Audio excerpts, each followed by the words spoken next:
I'm Katie Clancy, Chief House Hawker at the Cape House at William Ravis, and you are watching the Cape House Show, where we give you the tips, tools, and sense of humor you're going to need to get through the biggest transaction of your life.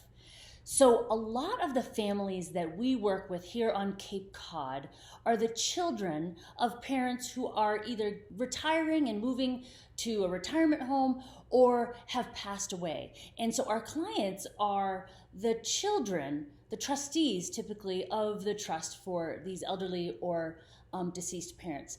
And that can create a pretty interesting dynamic. So what I want to give you is a few tips on if you find yourself in that position where you're the trustee of your parents' estate and you've got to make some hard decisions. How do you do it? How do you navigate it? Because let me tell you, it can be pretty dicey. So some of the problems that come up that I think you can avoid if you plan ahead are if there's multiple siblings, chances are there's at least one sibling who has a real strong emotional tie to the house and actually really doesn't want to sell the house. And that can be a little challenging because, the parents have made this decision or they've expressed their wishes in a will and they're trying to make these things happen. And that one child who's just feeling, that tug can really slow things down. But by the same token, listen, it is hard. It's hard to sell your parents' house and to sell those memories. So it's a real thing and it really has to be addressed. Then on the other end of things, there seems to always be a sibling that lives far, far away, is, very busy with their career and their family, and is almost too detached. And in some cases is just not really thinking about the big picture, certainly not thinking about the really emotional sibling who's really struggling with it.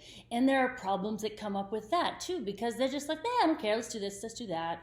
And sometimes they lose sight of what really was the parents' wishes. There's a place in the middle though.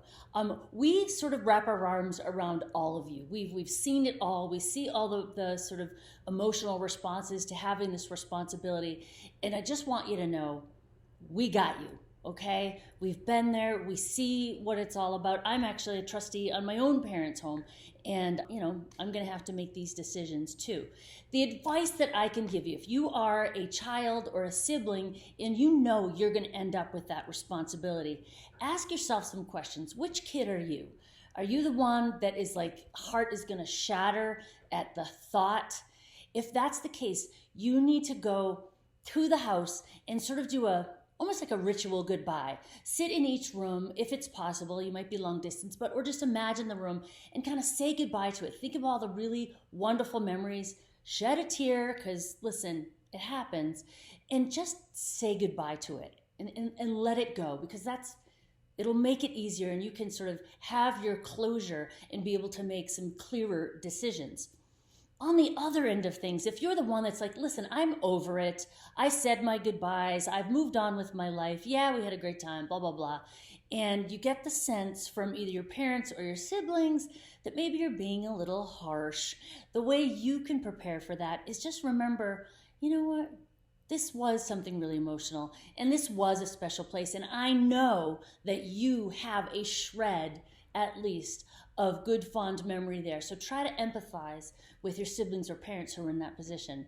It's all about trying to understand each other. But you know what? Listen, if you get there and you just can't put it together, we will help you with that. We will hold your hand the whole way, make sure everybody is as happy as possible during a pretty difficult time. So if you want to find more about us and how we take care of you and your family, come see us at thecapehouseteam.com.